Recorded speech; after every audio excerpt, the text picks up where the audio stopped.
So this time we're looking at time dilation. In the previous video, we talked about how lengths contract. So a moving object shrinks in the direction of motion. We get similar ideas with time. Time also warps when things are moving in the direction of motion. But instead of multiplying by the square root of 1 minus v over c squared, we divide by the square root of 1 minus v over c squared. Now, because this fraction is always less than 1, for the moving observer, it's greater than 1. So the moving observer has a change in the time. So let's take a look at this and how it leads to what appears to be another contradiction. So in this case, when an observer moves, that moving observer will experience less flow of time than the stationary observer. But one of the basic principles of Einstein's relativity is that no frame of reference is preferred over another.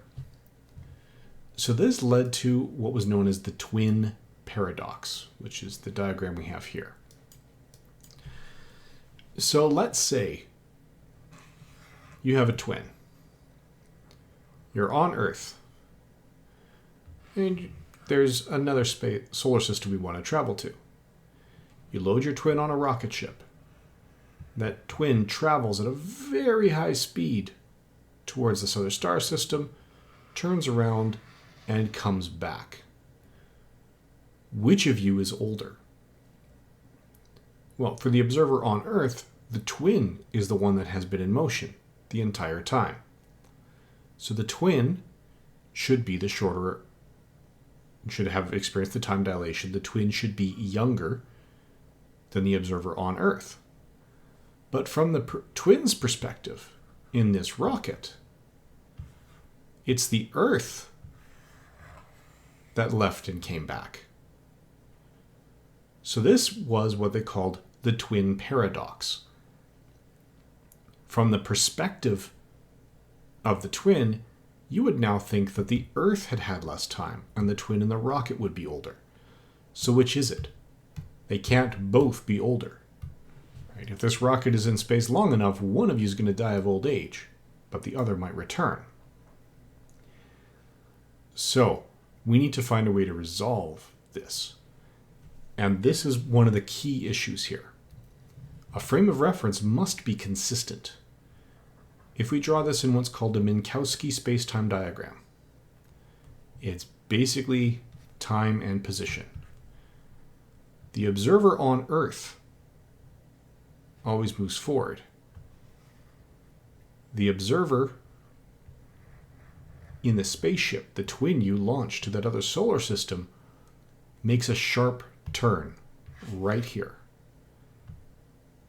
At that point, this observer changes frames of reference. This observer is no longer moving in this direction. They move to a frame in this direction. And it's this change in reference frames that allows the shift to occur. If you launch your twin into space forever, you stay on Earth, your twin goes away, you will say your twin is younger. Your twin feels like you are moving away in the opposite direction. Your twin will say you are younger. And as you observe each other, that's going to be consistent because that light has to travel from you back to your twin and vice versa. So you'll always see your twin at a younger age than you are because all information is reaching you at the speed of light. As long as neither one of you changes direction and comes back the other way, or tries to meet in the middle, you will have no problems reconciling this because everyone will see that the moving twin is younger. But that's why they say moving clocks run slow. So if you have a clock on the Earth's surface versus a clock on a stick, this clock up here will run a little bit more slowly than the one on the surface of the Earth, according to special relativity, because it's moving faster. It's going through a bigger radius and it sweeps out a bigger circumference in one day.